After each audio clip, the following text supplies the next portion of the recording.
আসসালামু আলাইকুম। আজ 30 সেপ্টেম্বর 2024 তারিখ জাতীয় বিশ্ববিদ্যালয়ের অফিসিয়াল ওয়েবসাইটে 2023 সালে অনার্স প্রথম বর্ষ পরীক্ষার সংশোধিত রুটিন আবারও প্রকাশ করা হয়েছে। অর্থাৎ আগের রুটিনটি বাতিল, এখন আজ 30 সেপ্টেম্বর যেটা প্রকাশ করা হয়েছে, পরীক্ষার্থীদেরকে এই রুটিনটি ফলো করতে হবে। অর্থাৎ এটাই সর্বশেষ রুটিন, আগের রুটিনগুলো বাতিল।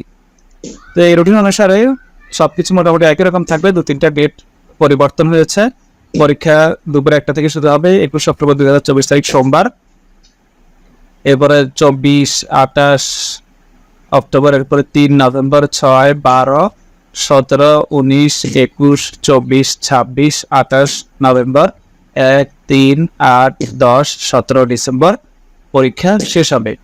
পরীক্ষা শুরু 3-4 দিন আগে আপনাদের অ্যাডমিট কার্ড প্রকাশ করা হবে। আপনারা কলেজে যোগাযোগ করে আপনাদের অ্যাডমিট কার্ড সংগ্রহ করে নেবেন এবং সাবজেক্ট কোডগুলো অবশ্যই মিলিয়ে নেবেন। তা আপনি যে সাবজেক্টে পড়েন সেই সাবজেক্ট এখানে লেখা থাকবে এবং ডান পাশে আপনার সাবজেক্টের কোড অর্থাৎ পত্র কোডটা লেখা থাকবে। যেমন ধরুন এখানে রাষ্ট্রবিজ্ঞান প্রথমে রয়েছে, তাহলে এখানে প্রথম কোডটা রাষ্ট্রবিজ্ঞানের, দ্বিতীয় কোড সমাজবিজ্ঞান, এজন্য এখানেও সমাজবিজ্ঞান। তো এইভাবে আপনাকে কোড খুঁজে নিতে হবে। তারপর অ্যাডমিট কার্ডেও এই পত্র কোডগুলো থাকবে। পত্র কোড মিলিয়ে আপনি তারিখ নির্ধারণ করে ঠিক করে নেবেন যে আপনার কবে পরীক্ষা অনুষ্ঠিত হবে। ভিডিও ডেসক্রিপশনে এটা লিঙ্ক দেওয়া থাকবে। ধন্যবাদ।